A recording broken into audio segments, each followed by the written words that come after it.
De 5-0 con María Alejandra Trujillo.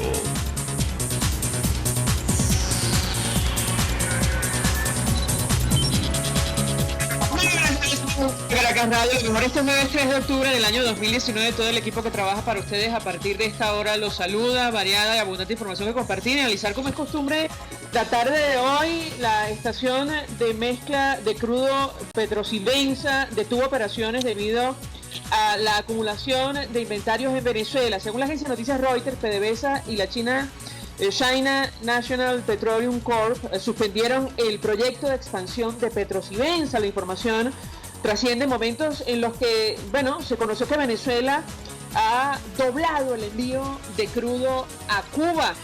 La pregunta que nos hacemos es cómo recibe el equipo de Nicolás Maduro, cómo ha decidido enviar a La Habana el petróleo y la gasolina que tanto necesitamos en nuestro país. La pregunta evidentemente es simplemente retórica. La verdad es que no existe ninguna justificación. Lo comentaremos como es natural durante la tarde de hoy. Por cierto, el ministro de Petróleo, Nicolás Maduro, otra vez aseguró que en 2020 aumentará la producción a 1.6 millones de barriles diarios. No sabemos en qué contexto y con qué inversiones. En materia de derechos humanos, justo hoy, cuando fue diferida nuevamente la audiencia del periodista Jesús Medina Esaine, trascendió carta del comunicador en la que denunció que por orden de Nicolás Maduro fue pospuesta la audiencia en su contra para obligarlo a negociar. No soy juguete de nadie, ni ficha de ajedrez, advirtió. Entre la dignidad y la libertad, escojo la dignidad, aseguró. Varios datos. El grupo de trabajo de detención arbitraria del Consejo de Derechos Humanos de la ONU exigió la libertad del diputado Juan Requesens, lo comentaremos. Y en Ecuador, el presidente Lenín Moreno decretó estado de excepción en medio de fuertes protestas contra un paquete de medidas económicas en materia tributaria el trabajo y el subsidio de combustible. Esto es Conexión 750, comenzamos.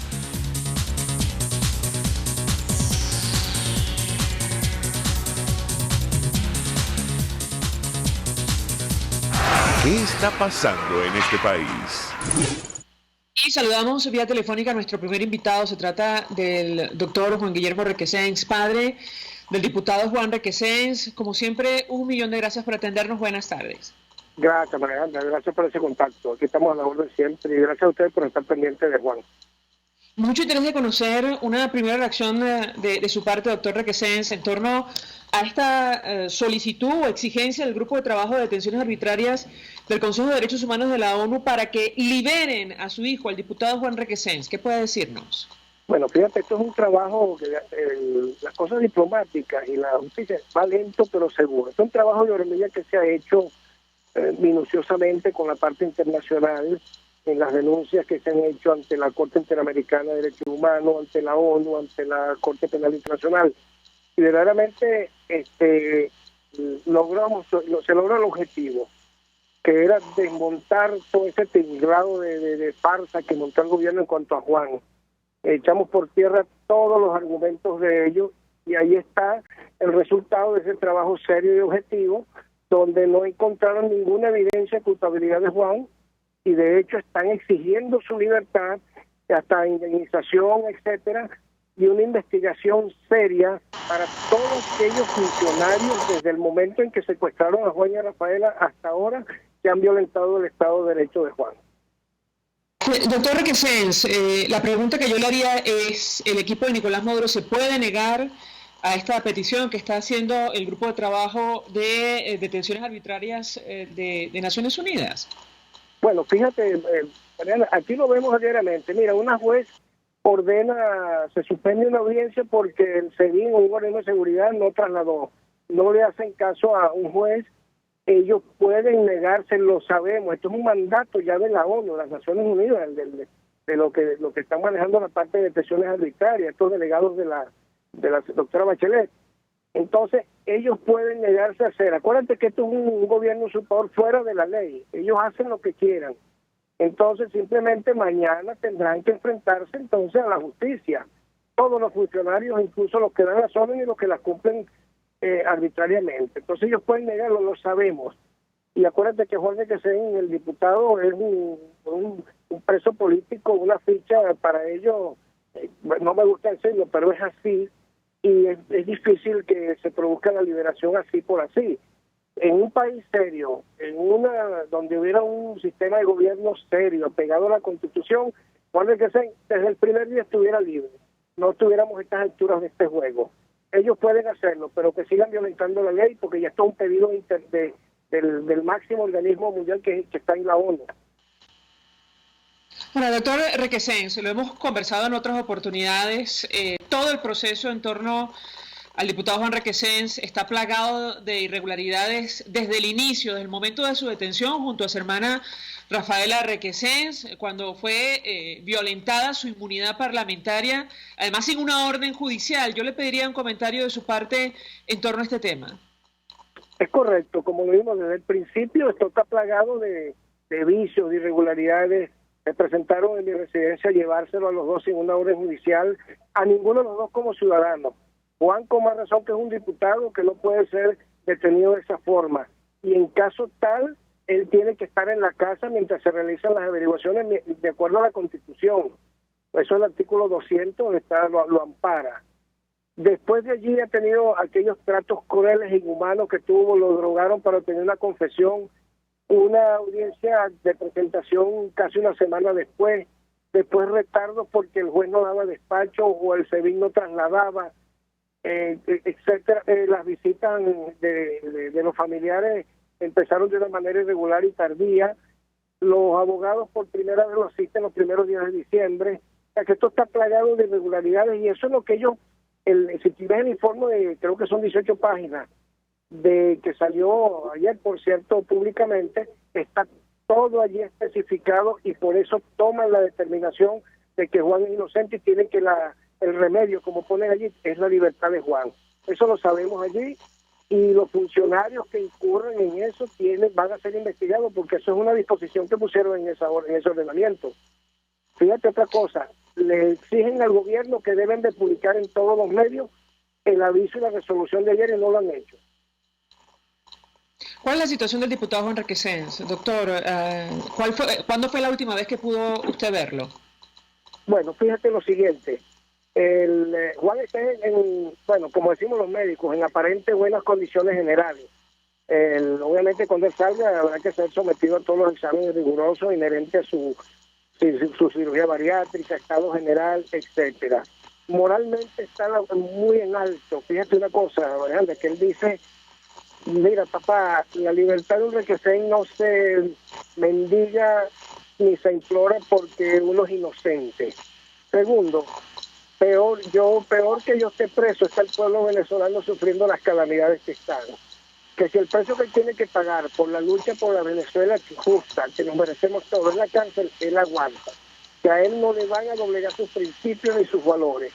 Él está leyendo mucho, él está haciendo proyectos de leyes, hace mucho ejercicio porque su celda está al lado del gimnasio, o como parte pues de ese drenaje y preparación que tiene que tener una persona, me imagino que está allá adentro para aguantar ese calvario donde está metido.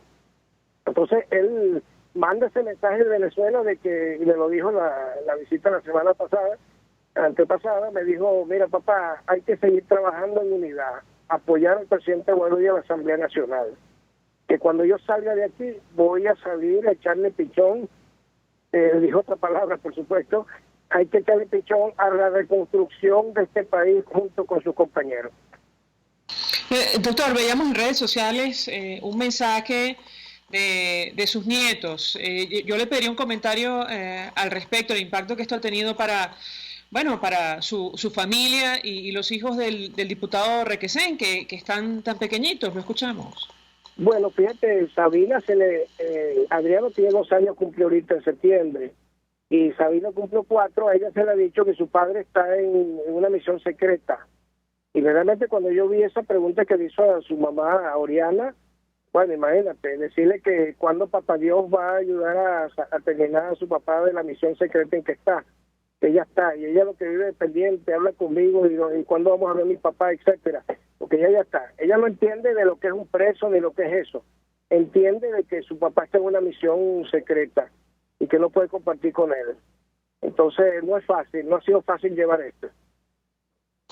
Doctor Requesens, le pregunto, ¿puede usted responder o no su opinión sobre este regreso de diputados del PSUV, que también son constituyentes a la Asamblea Nacional, quienes, con su voto han aprobado el allanamiento ilegal, anticonstitucional de la inmunidad parlamentaria de tantos diputados de la Asamblea, aprobaron la designación del fiscal que ha llevado todos estos casos? ¿Qué puede decirnos? Insisto, puede contestar usted o no. Yo sí, pues yo soy un ciudadano, soy papá de un preso político, padre de un diputado.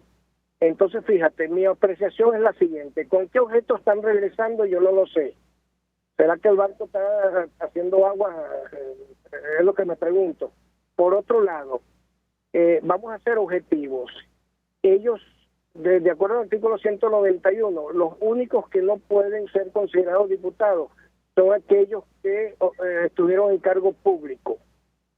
Hay varios por allí. Fíjate que ellos han pedido derecho de palabra y lo que tengo entendido es que no se les ha dado porque no son considerados diputados. Por otro lado, se les dice, bueno, pero ellos formaron parte de una constituyente. Vamos a analizar la cosa con cabeza fría. La constituyente no existe. Eso es un bodrio que está hoy legal allí. De manera que si ellos fueron parte de la constituyente, de una cosa que no existe, ellos siguen siendo diputados, porque ellos no han ocupado ningún cargo público. Y si nosotros le queremos aplicar eso, de que ocuparon un cargo público porque fueron a la constituyente, entonces nosotros estamos reconociendo a la constituyente como algo. De manera que eso no existe, y ellos siguen siendo diputados siempre y cuando no hayan ocupado un cargo público. Por otro lado, sabemos que todas las decisiones que tomaron ellos son írritas, incluso el TCJ que nombrado es írrito, y eso es parte de lo que son ellos, un gobierno paralelo usurpador. Y los gobiernos paralelos, de acuerdo a la teoría de Weber, se sustentan con el poder de las armas, y ellos son los que tienen el poder de las armas. Creo que la opinión de nuestro invitado está clarísima. Doctor Requesens, un millón de gracias por atendernos, como siempre. Juan Guillermo Requesens es padre del diputado Juan Requesens, expresando opinión y análisis acerca de esta decisión del grupo de trabajo sobre la detención arbitraria del Consejo de Derechos Humanos de la ONU. Ha exigido la libertad del diputado Juan Requesens. Vamos a la pausa, a regreso venimos con más. Usted escucha Conexión 750 con María Alejandra Trujillo, solo por RCR 750 AM. Puedes seguirnos en nuestras redes sociales.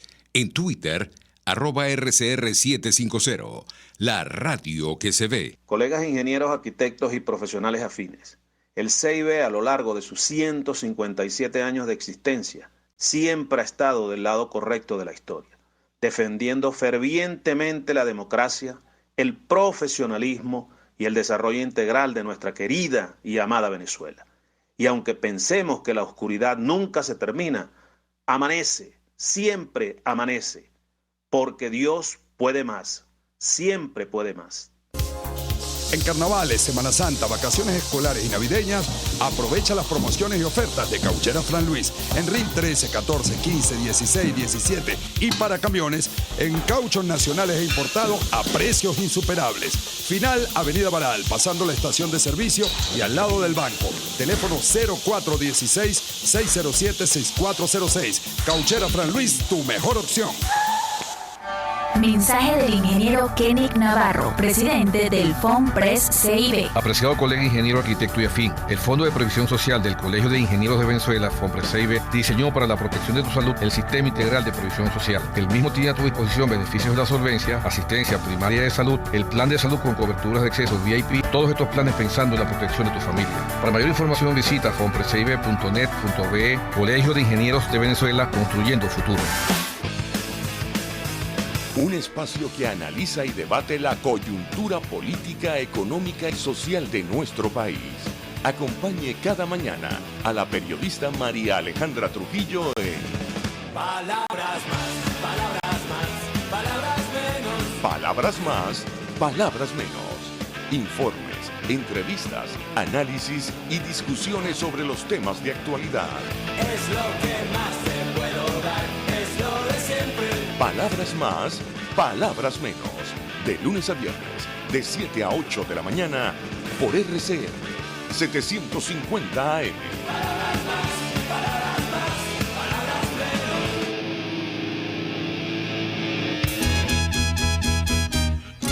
Una ventana para las propuestas y denuncias de las comunidades populares de Venezuela. Evelyn Martínez y la Red de Ciudadanos llegan debatiendo problemas y promoviendo soluciones. Es el Radar de los Barrios.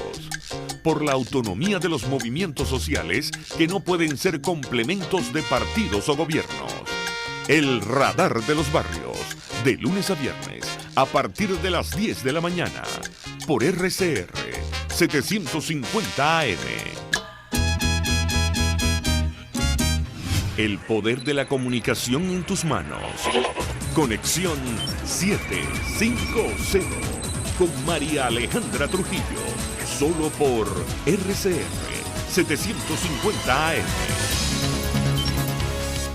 Continuamos, amigos, en Conexión 750 y decíamos que en materia de derechos humanos destaca esta decisión del Consejo de Detenciones Arbitrarias de Naciones Unidas, pero también tenemos que comentar lo que ha ocurrido con el caso del periodista Jesús Medina Ezaine, justo cuando ha sido diferida la audiencia en su contra o en su caso, trasciende una carta del comunicador a puño y letra en la que denuncia que por orden de Nicolás Maduro fue pospuesta esta audiencia y para obligarlo, entre otras cosas, a negociar. Él textualmente escribió: no soy juguete de nadie ni ficha de ajedrez. Además, aseguró: entre la dignidad y la libertad escojo la dignidad. Para hablar acerca de este caso en concreto y lo que ha ocurrido en general con la persecución a periodistas, medios de comunicación, saludamos a Carlos Correa, forma parte del equipo de Espacio Público. 1.000.000 de gracias por atendernos. Buenas tardes. Muy buenas tardes. Un saludo para ti y por supuesto a toda la gente que a esta hora está en sintonía. Mucho interés de conocer los detalles que pueda compartir con nosotros con relación a este caso del periodista Jesús Medina Ezaine, que le ha dado la vuelta al mundo. Por cierto, una vez más, entiendo, se suspende la audiencia y él denuncia que se trata de una decisión política. ¿Qué puede decirnos?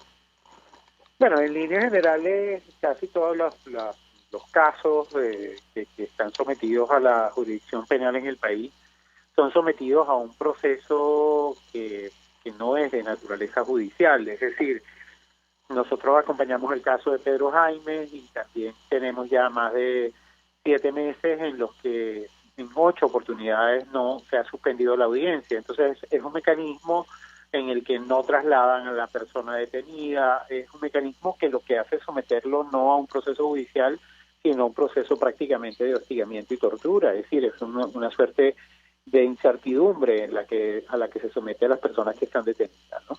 En algunas ocasiones puede ser, como está señalando Jesús Medina, una deliberada intención política, y otras veces es que los jueces frente a ese tipo de casos se inhiben y no toman las decisiones que tienen que tomar, porque si un fiscal incumple de manera permanente la ausencia ante el tribunal, pues el tribunal tiene también mecanismos para someter a estas partes a que efectivamente el juicio se realice.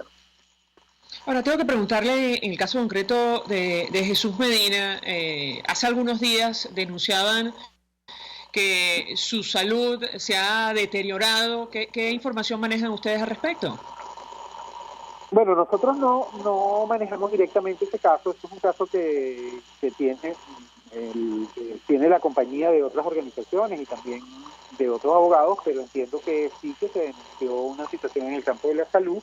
Nosotros sabemos que también ha sido visitado por los representantes de la oficina del Alto Comisionado y que pudieron conversar con él. Es decir, ese tipo de denuncia, nosotros no tenemos elementos para corroborarla, pero sin duda las condiciones de detención en nuestras cárceles hacen que una de las cosas que no existe es atención médica. Ahora, yo le pregunto, en el caso concreto de periodistas y comunicadores, ¿ahora mismo existe algún registro el número que permanece detenido en nuestro país y en general lo que ha ocurrido durante los últimos años con la persecución en contra de la prensa independiente. ¿Qué puede decirnos? Bueno, Jesús Medina es una de las personas que está detenida, ¿no? También está el caso de Braulio Jatar. Braulio Jatar, si bien ya no tiene la medida privativa que asociaba a que estuviera detenido en su casa, porque le fue cambiada recientemente, pues todavía está sometido al proceso judicial, es decir, está y no puede desplazarse, no puede viajar fuera del país. Después está el caso de Luis Carlos Díaz, que también tiene un proceso judicial abierto. Ese proceso implica que semanalmente tiene que presentarse en los tribunales. Está el caso de Pedro Jaime, que estábamos comentando ahora. Es decir, al menos casos que directamente periodistas están sometidos a procesos judiciales, hay al menos 4, ¿no? Estamos hablando de periodistas o personas que utilizan redes sociales o que están por comunicar. La buena parte de los casos en este país tienen que ver con expresarse, sea porque personas que se movilizaron, participaron en movilizaciones, o sea porque expresaron ideas. Nosotros en lo que va de año hemos detectado más de 62 detenciones que algunas ocasiones no terminan con un proceso judicial, pero que son detenciones de 1 o 2 días en los que los periodistas o las personas están detenidas por expresarse. Ahora, sobre el tema del cierre de medios de comunicación, recientemente trascendió lo que ha pasado con emisoras de radio, sobre todo en el interior del país. ¿Qué información puede compartir con nosotros? Bueno, el ecosistema de medios en Venezuela está sometido a un hostigamiento. En el caso de las emisoras de radio, lo que hemos venido detectando son cierres regulares, básicamente que impulsa Conatel. En otras ocasiones hemos también documentado casos de los denominados exhortos, que hacen que, bueno, básicamente en la radio y la televisión venezolana no hay, o son muy escasos los medios de comunicación que todavía mantienen una perspectiva editorial y crítica, y los que lo hacen con una supervisión estrecha. Cada rato están llamándoles la atención cuando se abordan determinados temas. Hay palabras que no se pueden utilizar, temas que no se pueden abordar. Es decir, es un dispositivo estatal para construir un mecanismo de censura y que determinados temas en Venezuela no se puedan debatir. Incluyendo ahora los ataques cibernéticos contra páginas y medios de comunicación independientes, ¿correcto? Exactamente. Bueno, este es otro tema en el que hay varios actores involucrados. En algunos casos son personas que son señaladas por casos de corrupción, y otros casos son portales web que están siendo bloqueados por órdenes de Conatel. Carlos Correa, gracias, como siempre, por atendernos, acompañarnos estos minutos. Comunicador social, forma parte del equipo de Espacio Público, expresando opinión y análisis acerca de lo que ha ocurrido con la libertad de expresión, este caso concreto de Jesús Medina y otros, en el marco de lo que el equipo Nicolás Maduro y el entonces expresidente Chávez denominaron, ustedes recordarán aquello de la hegemonía comunicacional, que en la práctica es un solo medio, un solo mensaje. A esta hora vamos a la pausa, a regreso venimos con más. Estás en sintonía de Conexión 750, solo por RCR 750 AM. Puedes seguir nuestra programación a través de rcr.tv, la radio que se ve. Colegas ingenieros, arquitectos y profesionales afines, el CIB a lo largo de sus 157 años de existencia siempre ha estado del lado correcto de la historia, defendiendo fervientemente la democracia, el profesionalismo y el desarrollo integral de nuestra querida y amada Venezuela. Y aunque pensemos que la oscuridad nunca se termina, amanece, siempre amanece, porque Dios puede más, siempre puede más. Mis amigos, quiero hablarles de Dilab Biodiagnóstica, un nuevo laboratorio clínico con un concepto original. Además de estar dotado con los equipos de la más reciente tecnología y el personal de más alta calificación, Dilab Biodiagnóstica te ofrece ambiente y trato amables y los precios más económicos en todos tus exámenes de laboratorio. Pide tu cita en el 0212-945-5788. Dilab Biodiagnóstica. precisión y confianza en Laboratorio Clínico. Mensaje del ingeniero José Peraza, tesorero del FOMPRES CIB. Estimado colega ingeniero, arquitecto y profesional afín, el Colegio de Ingenieros de Venezuela y el Fondo de Previsión Social, preocupado por la salud de tu familia, ha diseñado un sistema de salud integral que coloca a tu disposición y que contiene asistencia primaria de salud, ambulancia, hospitalización, cirugía, oftalmología, dermatología, fisioterapia, psicología, odontología, farmacia y funerario. Para mayor información, visítanos a nuestros portales cib.net.be, fomprescib.net.be, Colegio de Ingenieros de Venezuela, construyendo futuro. RCR 750 AM. Porque lo bueno une. Este programa es presentado por Puig es María. María es de Puig. La Academia de Ciencias Físicas, Matemáticas y Naturales presenta El progreso tiene su ciencia. Hoy presentamos Adolf Ernst y la ciencia en Venezuela. En el último cuarto del siglo XIX, durante los gobiernos del presidente Antonio Guzmán Blanco, comenzaron a mostrarse tímidamente algunas actividades en el campo de las ciencias naturales. En este contexto, el naturalista alemán Adolf Ernst trazaría un camino para la ciencia, impulsado más por sus propios afanes que por un ambiente propicio para el quehacer científico. Adolf Ernst emigró a Venezuela procedente de Alemania en 1861. Comenzó su carrera docente dictando clases de alemán en la universidad para que sus alumnos pudieran estudiar la botánica y zoología. En 1867, cuando las luchas armadas eran parte de la vida cotidiana nacional, Ernst fundó la Sociedad de Ciencias Físicas y Naturales, una institución de corta pero muy fecunda vida que dejó varios centenares de publicaciones. En 1874, organizó la primera cátedra de Historia Natural en la Universidad Central de Venezuela, desde donde difundió las ideas del positivismo. También creó el Museo Nacional para las Colecciones Naturales, que daría origen posteriormente al actual Museo de Ciencias, y dejó una vasta obra escrita sobre botánica, zoología, geografía y meteorología, publicada en 11 tomos por ediciones de la Presidencia de la República en 1986. A pesar de los importantes pasos que se dieron a favor de las ciencias naturales durante el cierre del siglo IX, la grave crisis política y económica con que se iniciaría el siglo siguiente echaría por tierra lo poco que se había edificado. No obstante, Adolf Ernst dejó las bases mínimas a partir de las cuales construir una obra permanente en el campo científico. El progreso tiene su ciencia. La Academia de Ciencias Físicas, Matemáticas y Naturales presentó El progreso tiene su ciencia. Cuando cierras los ojos y viajas en el tiempo. Cuando el sabor te transporta a otro lugar. Cuando el olor te hace recordar momentos únicos. Esa es María Puig, una galleta que es un pedacito de tu historia. María Puig, una galleta que endulza tu vida. María Puig, una galleta que te ha acompañado por más de 100 años. Puig es María. María es de Puig. Este programa fue presentado por Puig es María. María es de Puig. RCR 750 AM. Porque lo bueno une.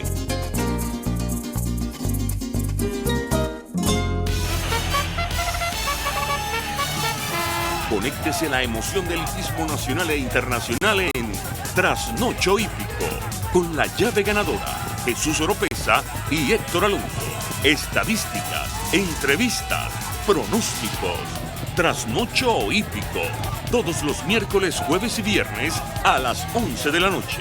Solo por RCR Deportes, 750 AM. Antes de empezar el día, entérese de lo que acontece en el país junto a Pedro García Otero en Titulares de la Mañana. De lunes a viernes a las 6:30 de la mañana. Acompáñelo y empiece su día bien informado. Titulares de la Mañana con Pedro García Otero. Solo por RCR 750 AM. Porque lo bueno une. María Alejandra Trujillo te acompaña en Conexión 750. solo por RCR 750 AM. Claro y raspado. Continuamos, amigos, en Conexión 750 y lo dicho, a partir de esta hora hablamos ampliamente acerca del telón de fondo de esta crisis, la situación económica. Pasa por, la paralización de operaciones de una empresa como PetroSibenza, esta estación de mezcla de crudo, debido a la acumulación de inventarios en Venezuela. La información la ha publicado la agencia de noticias Reuters, advirtiendo que PDVSA y China National Petroleum Corp suspendieron el proyecto de expansión de PetroSibenza. La información trasciende, y lo comentábamos con ustedes, justo en momentos en los que el envío de crudo de Venezuela a Cuba se ha duplicado también, según la agencia de noticias Reuters. Para hablar acerca de todos estos temas, saludamos vía telefónica al economista Francisco Faraco. Como siempre, gracias por atendernos. Buenas tardes. Buenas tardes, Alejandro. Un saludo para ti, para todo tu equipo y para la audiencia. Bueno, mira, esto era previsible, que Venezuela se quede sin gasolina, pero que Cuba no. Que Cuba tenga harto. Nosotros somos colonias de Cuba. Mira, Venezuela está produciendo menos de 700.000 barriles. La última cifra que dio el boletín de OPEP fueron 700 y un poquitico más. Pero ya a esta altura se estima que bajó de 700, que está en 600 y bastante más. Pero eso no es nada, eso es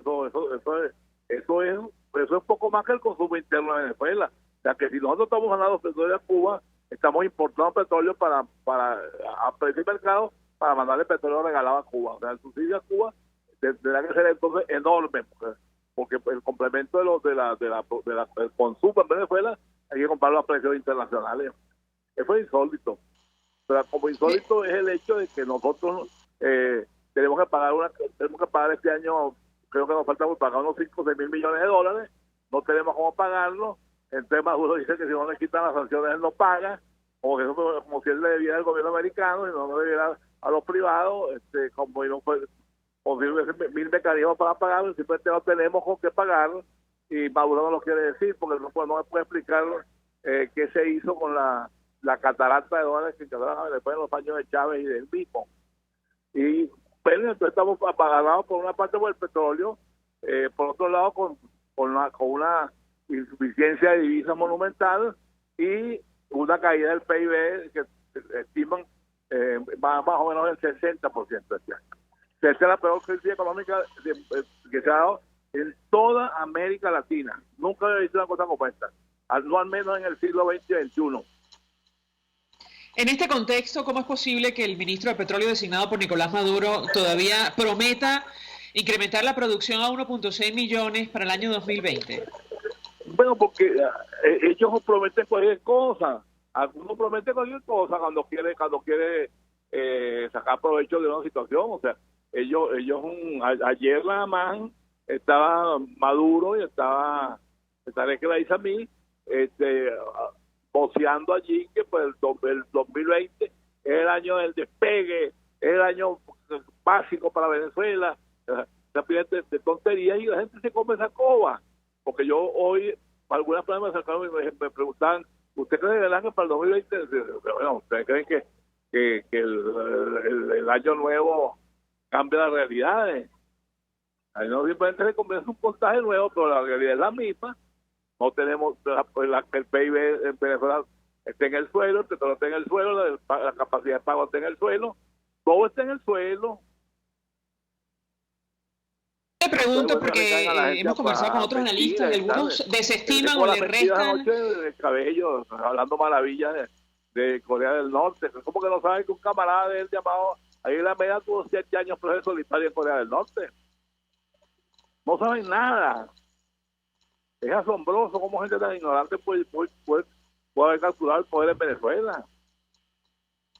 Bueno, yo le pregunto, hay quienes desestiman la importancia de este envío de crudo que nadie entiende a Cuba. Yo le pediría un comentario sobre el impacto económico para un país como el nuestro, dependiente de las exportaciones y tomando en cuenta el declive de la producción petrolera. ¿Qué puede decirnos? Mira, si nosotros estamos enviando el petróleo a Cuba, es petróleo que dejamos de vender o que dejamos de usar para el mercado interno.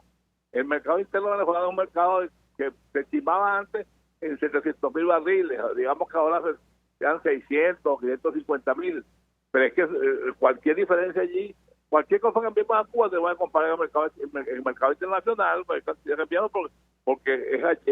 nosotros no producimos tanto petróleo hoy en día. Como te decía, estamos poniendo un poco más de 600.000 barriles, un poco menos de 700, por ahí está la cifra en este momento. Tenemos una tasa de desempleo en el país que estima Luis Zambrano en el 50%, una ayuda brutal de desempleo. Eso tiene la gran crisis de los años 30. Entonces vamos a estar regalando petróleo a Cuba. Por favor, Maduro, vale, en serio, deje ese amor perdido con los cubanos, vale. Bueno, yo le pregunto a nuestro invitado, tomando en consideración lo que está ocurriendo en el país, ¿qué podemos esperar en el corto y en el mediano plazo desde el punto de vista de la hiperinflación, incluso de la caída de la economía? Lo escuchamos. Mira, María Alejandra, los presidentes de PDVSA, los últimos presidentes de PDVSA han sido especialistas en mentiras, pues.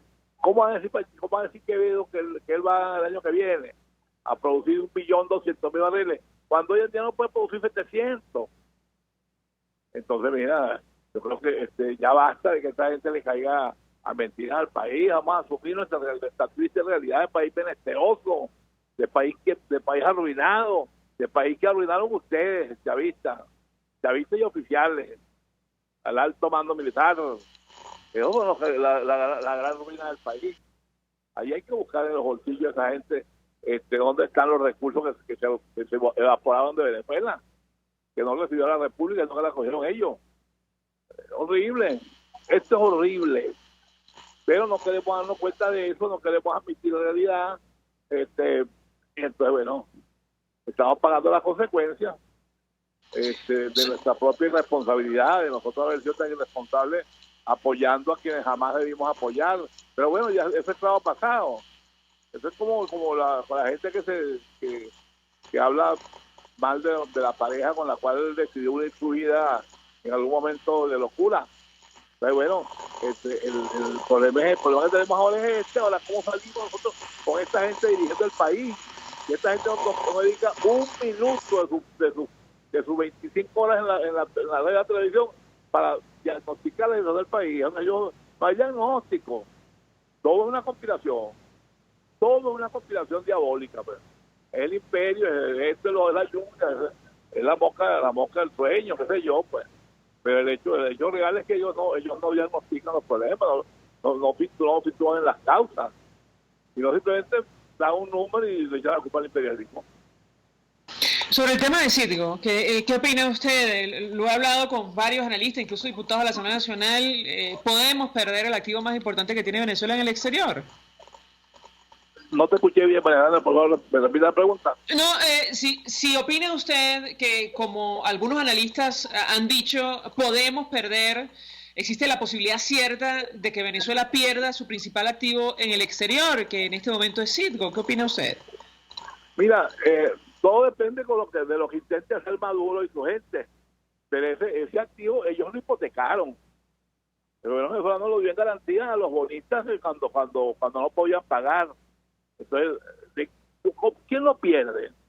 Podemos perder nosotros, es verdad, pero ¿quién lo puso ahí para que lo perdiéramos? Maduro y su pandilla de incapaces.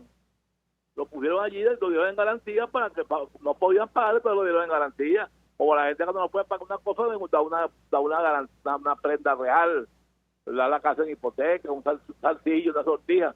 Entonces, miren, esto es el resultado de un proceso de locura sin fin que hemos vivido nosotros desde 1992 hasta hoy.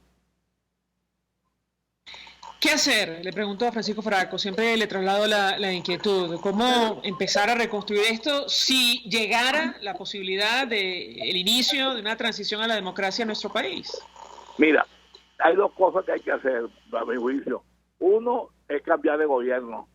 Ahora, pero eso no resuelve los problemas, porque los problemas no son del gobierno solamente, los problemas son reales, son efectivos. El problema petrolero, el problema inflacionario, el problema de empleo, el problema de producción. Para eso, mira, el general López Contreras, por ahí en el año 36, que tenía un problema enorme en Venezuela en materia financiera, en materia sobre todo de educación. Hizo un outsourcing. Aquí el sistema educativo venezolano, que después de estudiaron esto, lo montó Hernán López Contreras con la misión chilena. El sistema económico lo montó Hernán López Contreras con los money doctors. Entonces, el Banco Central fue obra de gente de aquí, pero mucha gente de afuera. Entonces, el petróleo fue obra de las compañías petroleras. Entonces, mira, no podemos seguir nosotros satanizando al extranjero, porque hoy estaba leyendo un artículo sobre las supercomputadoras cuánticas, que hacen en 200 segundos lo que las computadoras hoy en día hacen en 10.000 años. Entonces vamos a seguir nosotros creyendo que el colombiano está en la filosofía such de Corea del Sur, de Corea del Norte. No, por favor, Dios, Cabello, ponte serio. No tenemos otra opción que esa, que salir este gobierno para poder invitar a Venezuela a misiones técnicas que nos ayuden a resolver los problemas de Venezuela. Tal vez el área menos problemática es el petróleo, pero ahí necesitamos mucho capital. Entonces, hay que dar concesiones, hay que llevar adelante una política petrolera que incentive a las compañías petroleras a invertir en Venezuela. No es esta cosa loca de que usted invierte y después yo me quedo con todo. Bueno, pues eso no funciona ya hoy en día en el mundo. Y mucho menos en un negocio que dicen que está de inclinación como el negocio petrolero. Así, con todo, ¿cómo vamos a hacer con el agua? ¿Cómo vamos a hacer con electricidad? Mira, Maracaibo cuando estaba ya la Canadian Power, nunca faltó la luz y se explotaba petróleo en cantidad. Hoy en día, si explotando un poco petróleo, pero no está la Canadian Power, entonces está horas y horas y días y meses y años sin luz en Maracaibo. Entonces, mira, yo creo que aquí se necesita un cambio completo de concepción de cómo se desarrolla un país. No podemos seguir en pistoladas. No podemos seguir. Si seguimos en eso, nos moriremos, pues. ¿Cómo evitar que Venezuela corra el mismo destino que países como Argentina o lo que está ocurriendo hoy en Ecuador, producto de unas medidas que eran necesarias y ha puesto en marcha el presidente Lenín Moreno? Lo escuchamos. Mira, Argentina es un país que tiene grandes diferencias con Venezuela. La primera de todas es que ya se produce lo que se come. Argentina es un país que produce alimentos en cantidades importantes. Ahí no, es verdad que hacen sus ollas y sus cosas, las señoras en la Plaza de Mayo y todo. Pero yo creo que eso es más que todo propaganda y cuestión de extremismo político. Ahora, en el caso de Ecuador, es un país pequeño que tiene muchos recursos, pero que va a tener tiempo de madurar sus cosas y que se parece en eso a Venezuela, pero Venezuela no, porque Venezuela tuvo una industria petrolera del primer mundo. En cambio, Ecuador nunca ha podido tener eso. Entonces, y luego, ¿de qué vivía Ecuador? Pues de los amores de Rafael Correa con Hugo Chávez. Y entonces eso vivía Ecuador, ese noviazgo. Bueno, le daba dinero a Chávez y Ecuador dice, pues ahora llegó la hora de la verdad. Como llegan todas las situaciones equívocas en la vida, llega la hora de la verdad. Y la hora de la verdad es que Ecuador es un país pobre y que tendrá que trabajar con mucho y aliarse con el gran capital extranjero para poder ya pagar su industria petrolera. No le queda otra, o no nos queda otra a nosotros. Si ese momento llega, ¿cuánto tiempo le tomaría a nuestro país revertir esta situación? Lo hemos hablado en otras oportunidades. Mira, María Alejandra, aquí lo primero es el cambio de gobierno, no para que las cosas cambien tanto, sino para viabilizar los cambios, para poder viabilizar nuevas políticas económicas, etcétera, nuevas políticas sociales, nuevas políticas de toda naturaleza. Ahora, una vez que tú arrancas ese proceso, ¿cuánto tiempo? Veamos un solo caso. El sistema educativo cuando López Contreras. Eso comenzó en el 37. Cuando entré a la universidad en el año 58 y todavía había en la universidad profesores extranjeros, eso no es una cuestión de 2 días. Estamos hablando en ese momento, aquello que lucía muy sencillo, era un asunto de 21 años. Después, bueno, ya a los 25 años, igual pasaba con la industria petrolera. Los primeros ingenieros petroleros en Venezuela tuvieron esa posición a finales de los 30, principios de los 40, pero vino a ser en los 60, los 70, cuando la industria petrolera estuvo manejada por venezolanos. Entonces, mira, Estamos hablando de procesos que son de 20, 30 años. Claro, hoy en día la aceleración de los tiempos, en virtud de los elementos de que se dispone, permite que los plazos se recorten, pero no es una cuestión milagrosa, no es como la multiplicación de los panes. No, esta es una multiplicación de las neuronas. Finalmente yo le preguntaría a nuestro invitado cuál es la situación de la industria petrolera en nuestro país. Algún analista nos ha dicho que se trata de una empresa desahuciada. ¿Qué opina usted?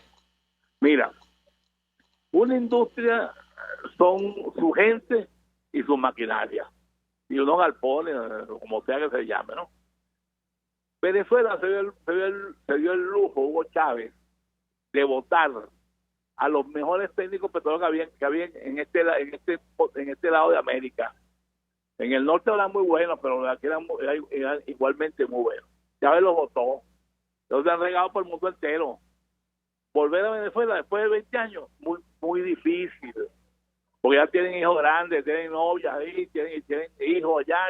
Eso es muy difícil. Tenemos que comenzar el mismo proceso que hicieron las petroleras en los años 30, 40, 50, 60, que mantenían gente tenían una escuela una escuela técnica en Lagunilla, creo que era, y de ahí salía gente, por ejemplo, cauteaban en los liceos y en la universidad, y mandaban gente al exterior a formarse, las petroleras. Entonces, mira, yo creo que, por ejemplo, la Escuela de Ingeniería Mecánica de la Universidad del Zulia, la pusieron las petroleras.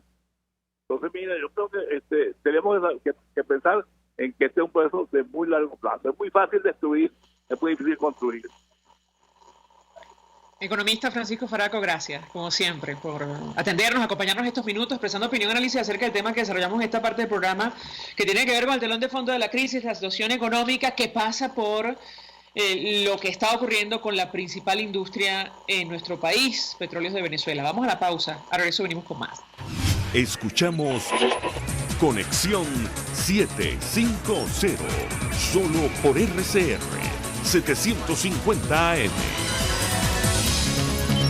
Sintonícenos a través de Periscope, @RCR750, la radio que se ve. Colegas ingenieros, arquitectos y profesionales afines, el CIB a lo largo de sus 157 años de existencia siempre ha estado del lado correcto de la historia, defendiendo fervientemente la democracia, el profesionalismo y el desarrollo integral de nuestra querida y amada Venezuela.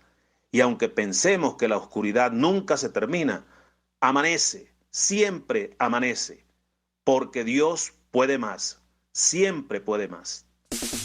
Si tienes hernias discales, dolor lumbar, cervical, fascitis plantar, dolor en el hombro, algún posoperatorio de cadera o de rodilla, Globalterap es tu mejor opción en rehabilitación. Búscanos en el Centro Comercial Multiplaza Paraíso, nivel empresarial 2, teléfono 0212-461-9370. Globalterap y despídete del dolor. Mensaje del ingeniero José Peraza, tesorero del FOMPRES CIB. Estimado colega ingeniero, arquitecto y profesional afín, el Colegio de Ingenieros de Venezuela y el Fondo de Previsión Social, preocupado por la salud de tu familia, ha diseñado un sistema de salud integral que coloca a tu disposición y que contiene asistencia primaria de salud, ambulancia, hospitalización, cirugía, oftalmología, dermatología, fisioterapia, psicología, odontología, farmacia y funerario. Para mayor información, visítanos a nuestros portales cib.net.be, fomprescib.net.be, Colegio de Ingenieros de Venezuela, construyendo futuro. Desde los sectores populares del país se escucha una clara señal. Es el radar de los barrios.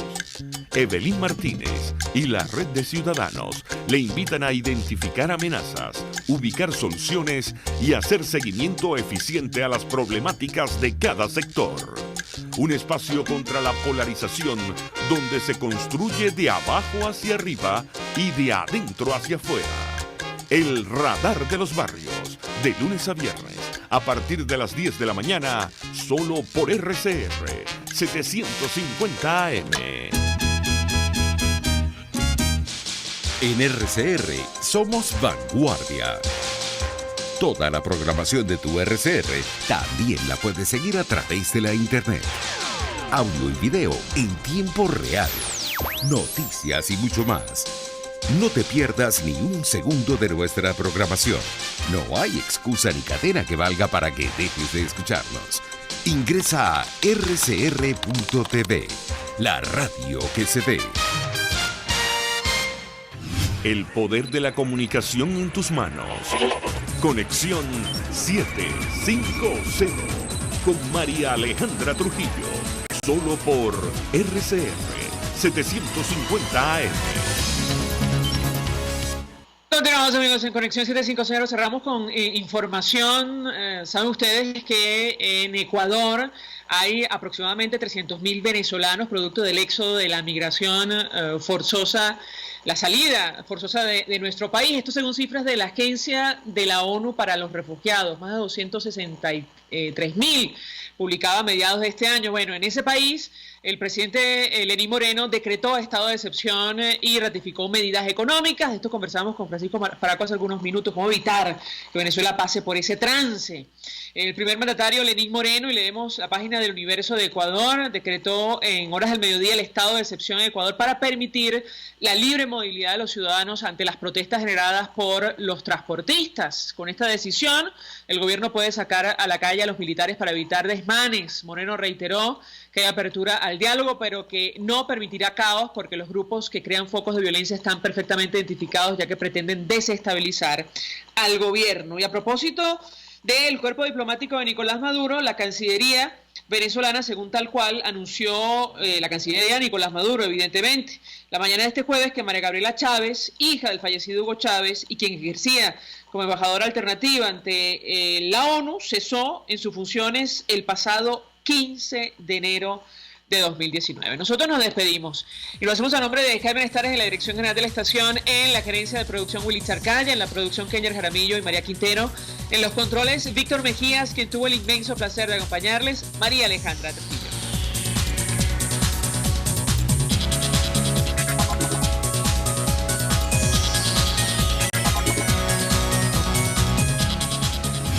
RCR presentó Conexión 750 con María Alejandra Trujillo, solo por RCR 750 AM. El Colegio de Ingenieros de Venezuela y el Fondo de Previsión Social del Colegio de Ingenieros de Venezuela presentaron RCR 750 AM. Porque lo bueno une. El siguiente espacio educativo va dirigido a niños.